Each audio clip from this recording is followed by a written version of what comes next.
तुम मिठाई से इतनी परहेज़ क्यों करते हो? क्यों दूर-दूर भागते हो मिठाई के नाम पर? अगर तुम्हें कुछ नमक का खाने के लिए दिया जाए तो तुम खाते हो, लेकिन अगर बात मिठाई की आ जाए तो तुम बहुत ज़्यादा उससे दूर भागते हो। ऐसा मत किया करो, क्योंकि ज़िंदगी में, अपने जीवन में और अपने शरीर के लिए और अपने स्वास्थ्य के लिए, ये दोनों ही चीज़ों का जो मिश्रण होता है वो बहुत ज़्यादा ज़रूरी होता है। अगर नमक ज़रूरी है तो मीठा भी ज़रूरी है, लेकिन हाँ, मीठा एक सीमित तक लो, पर लेना ज़रूर, क्योंकि मिठाई से हमारे जीवन में बहुत अच्छा संतुलन बना रहता है। बस इतना ज़रूर कहूँगा कि अति मत करना, उसको ज़्यादा मात्रा में मत लेना, क्योंकि एक बात तुमने सुनी होगी, अति सर्वत्र वर्जयेत, मतलब अति हमेशा ही वर्जित होती है, मतलब नुकसानदायक होती है।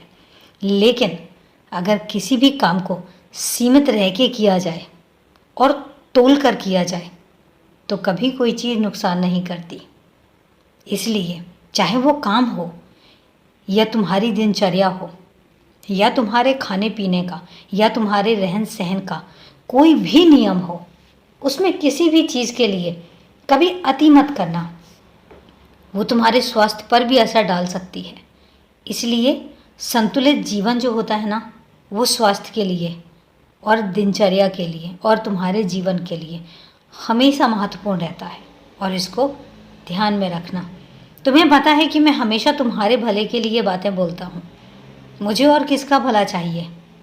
इसलिए जब मैं कोई बात कहा करूँ तुमसे, और ख़ासकर जब तुम्हें कोई निर्देश दिया करूँ, जब मैं तुमसे कोई आदेश दूँ, तो वो ज़रूर याद रखना और उसका अक्षरशः पालन करना, मतलब पूरे तरीके से पालन करना, क्योंकि वो तुम्हारे आज के लिए भी सही है और आने वाले भविष्य के लिए भी सही है।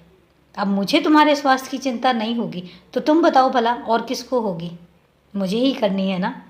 इसलिए ध्यान रखो और सदा खुश रहो।